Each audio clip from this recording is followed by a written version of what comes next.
have been great so far. On 3, everybody jump! 1, 2.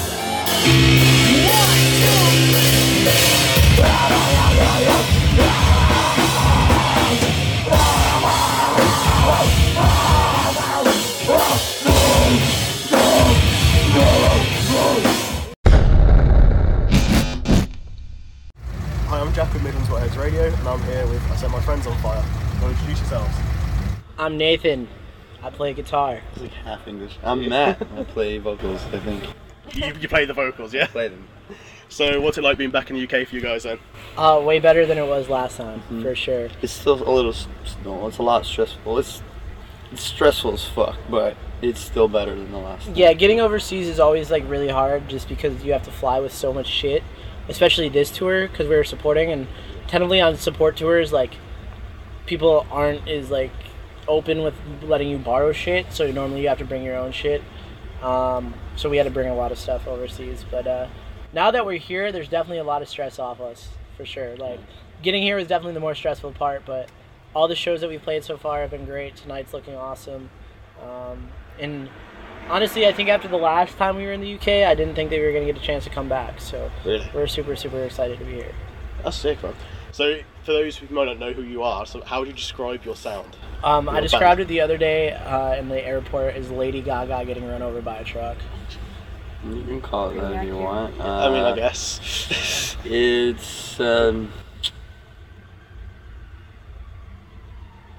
it sounds like, It sounds like a video game. It sounds like a Nintendo Game Boy being put through a meat grinder. alright, he's just insulting. That's sick. That's a sick comparison. I guess. If that's what you want to call it, I guess. It's, it doesn't sound like most bands, that's for sure. It's eclectic, it's That's why we can't think of what it sounds like. It's insane, it's soothing. It's icy hot. I don't know if you have icy hot here. No. Really? Bengay? You have Bengay here?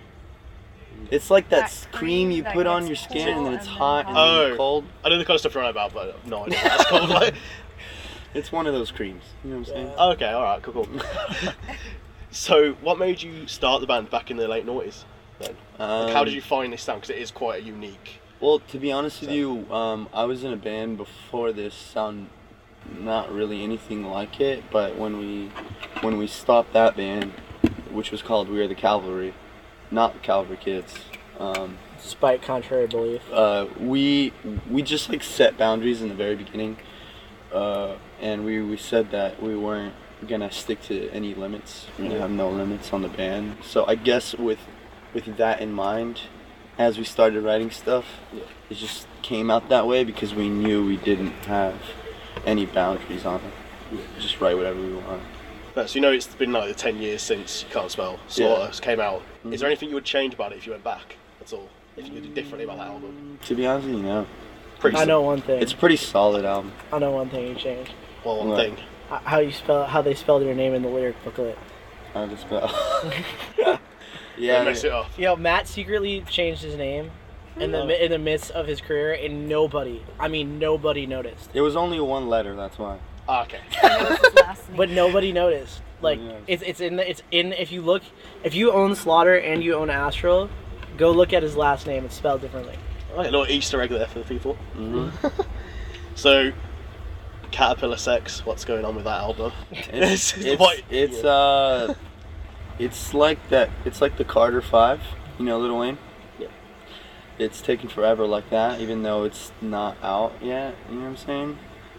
It's okay. I'm writing it all by myself. Okay. And on top of writing it all by myself, I'm not just writing any album. You know, I'm trying to write another crazy album that like no one's ever heard. You know what I'm saying? I'm not going for what everybody's going for. You're also producing it and recording it by yourself, and I feel like that's harder. Definitely, like the last single that we did, that I guess you could say was off the fourth record. I did most of the recording on like the I guess you could say scratch tracks, but actually a lot of what I recorded did make it to the final recording. But that definitely kind of put it into perspective. Like, it's a different game when you're producing and you're writing it. When you're writing it and producing, it's very weird how that works, but it definitely takes longer Yeah. because you're so unsure of having somebody over your shoulder being like, oh, Yeah. that's dope, that's great. Yeah. There's nobody It's around me, like telling me that's cool, that's not cool. So it's harder to look at it objectively, isn't it? Yeah, we all live in different cities, so we don't ride together. Like, he lives literally a 4-hour flight from me. So, it's technically, I mean, yeah, it's I Set My Friends on Fire, but it's technically a solo album. Okay. You know what I'm saying? So, and before I started writing this album, I had no knowledge of programming. Okay, so you had to learn music. it all. Yeah, so I had to learn how to do that and learn how to engineer and learn how to record. Like, you know what I'm saying? I had to learn a bunch of stuff before I actually went into It's it. a massive learning curve for it. Definitely, and I think the more that you grow, the more that you try to expand on it too. Yeah. Like, and Exactly, that's something with the recording too. It's like kind of when it's opposed to like when you have it released. Like, for example, when I started recording stuff, it's like I can't even listen to the first recordings that I did. Yeah. But now it's like, had I not like released those recordings that I originally did, I would have gone back and changed them 1,000 times as I learned how to do different things, better drum sounds, better effects and stuff, and better vocal melodies and shit. It's just like, even now when like sometimes you'll sing along with like a song that's already written, you're like, yo, this vocal line would have been great there, only this song came out 10 years ago, you know? So like, yeah, it's taking longer than most albums, but I wouldn't do it any other way, because at least I know in the end it's gonna be unlike anything else, and it's gonna open a lot of doors for other artists to take high risks. Yeah. I know all the music around me, and I know the music that I'm writing, and I know that it's nothing like anything. It's completely unique. Completely unique. So you still like consider yourself an independent band, because I know you're on technically Tragic Hero, but no. but we flew away from that ship. I know we there's a bit of animosity there. We were with them for like a month, and then we like, nothing against the label, but actually everything against the label, nothing against their owner. Yeah, nothing against the owner. Everybody who worked there, except for one person, that helps us out a lot. Kathleen, Kathleen, our publicist. Actually, what's crazy is our publicist actually left with us. She left the label when we left. But to be honest with you, I don't regret seeing what was up with it, because now we know that it's way better to do things independently. For sure. You know, like, we got another taste of what it would be like on a label, and we just realized it's just not for us. And like, to go back into the label, like, the thing is like, we're actually, it's really hard to explain the situation with it, because I actually still consider the owner like one of my best friends. Like, he's a really good, the owner is a really, really good guy. He just didn't have full control of what was going on at the label. So I think that it was just a bad time for everybody to be involved. Like, I'm sure that they've turned their stuff around now, and whatever. Like, but like I said, there's not, I don't want to make it sound like there's like a ton of bad blood, or like we totally hate them, because we don't. Especially Tommy. Tommy is the owner, and he's a fucking great guy. Like, we still love Tommy. But I think it was just a really bad mix for everybody. But now that we're kind of like broken away in two separate things, it's just they're gonna go and do their thing, we're gonna go do our thing. It's like, we'll never be on that label again. Will we support their stuff and not openly like go out of our way to disintegrate them? Yeah, absolutely, we'll support whatever they do. And I think that at the same time they're just kind of like, yeah, you guys go do your thing, we do ours. So. Okay, it's just parted ways quite nicely, then I'd say. It wasn't nice at the time, but looking back, looking back, I think sometimes when things happen in the heat of the moment, you need time to like sit on them, to like let them cool down. And now I think that we're at that point. So how have things changed, like in the music scene, since when you guys started? Because obviously it's been a long time since obviously Slaughter, 10 years. Yeah. To be honest with you, not nearly as many people come out to shows. Yeah, the scene has died a lot in a lot of places. I feel like nobody, at least nobody that I've heard so far, is trying new things. You know, like, it's just, they got too comfortable. You know? Shout out to Juice WRLD though. Juice WRLD's sick. Yeah, and shout out to Little Skies. Yeah, shout out to Little Skies. Shout out to NBA Youngboy. Yeah, actually, you know what's crazy? He was the one that was listening to a bunch of rap, and I was like, this is garbage. And then I found NBA Youngboy. And now you want to do. Yo, seriously, NBA Youngboy, Little Skies, Juice WRLD, that's like 90% of what I listen to now, and I have this guy to thank for it. But yeah, I mean, you know, it's just. I actually think that was like kind of like a cool discovery, and you were the first one to discover it. I think that you realized how many good melodies and shit come from rap. Like a lot of people are like. Well, what's funny is they take a lot of good melodies from the scene, you know, but they just made a way to. Yeah. You'd be surprised how much rap and like heavier music corresponds with each other, especially like when it comes to melodies. They just haven't united as well as they should have. They should have, yeah. But I think the stuff that I'm writing, since I have prior knowledge to all that stuff, I'm writing a lot of hip hop stuff now. Now I'm not rapping or anything like that, but I'm just bringing over the melodies to hip hop.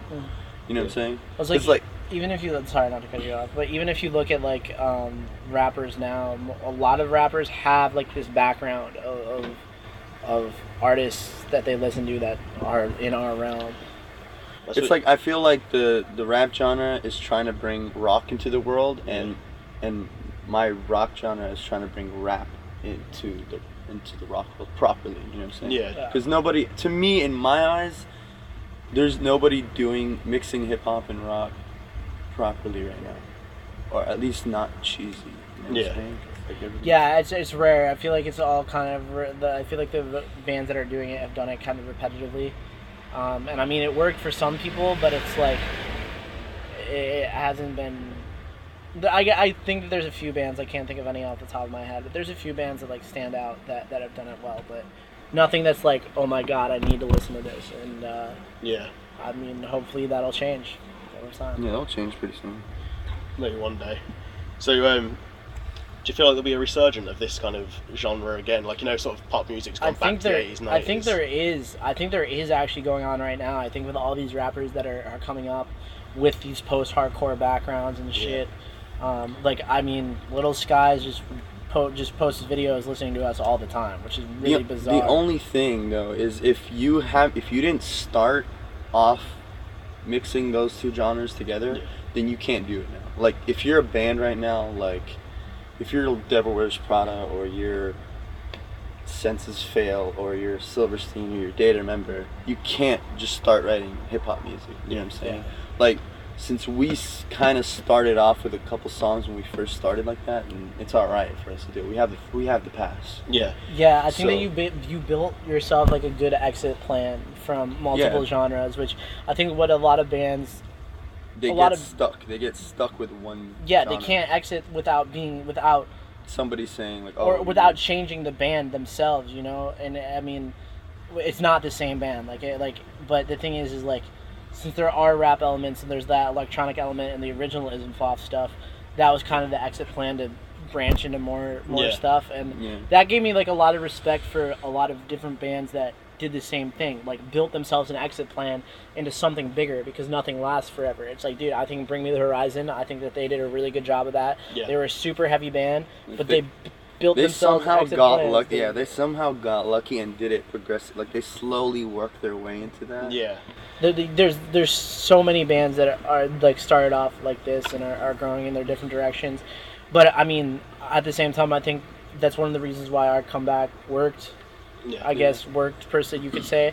It's like, even there's another band that we know of right now that's trying to make a comeback, that's on a tour that's tanking, like doing horrible. And it's like, the thing is like, when we came back, things weren't nearly as what they were at one point, but they weren't even close to dead either, and we were still making new fans and still growing. And even the response of the new stuff, even the last song that we just released the other week, was really good. A lot of the old fans like really, really, really enjoyed it, and the response we got was really good. Yeah, we're getting new fans from it too.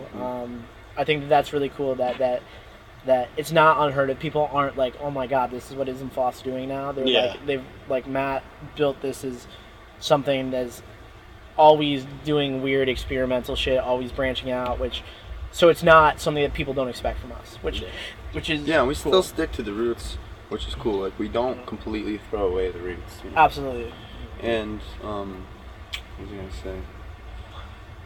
Oh, like, I think it's interesting that, like, even though we're a decade old, kids who are turning 13 or turning 14 are just now finding out about I Set My Friends on Fire. So it's a completely new thing to them, because they're not They old enough they to weren't know yet. around, yeah. Yeah, they weren't around. So it's like, I feel like we'll always be around just because of people getting older and stuff like that.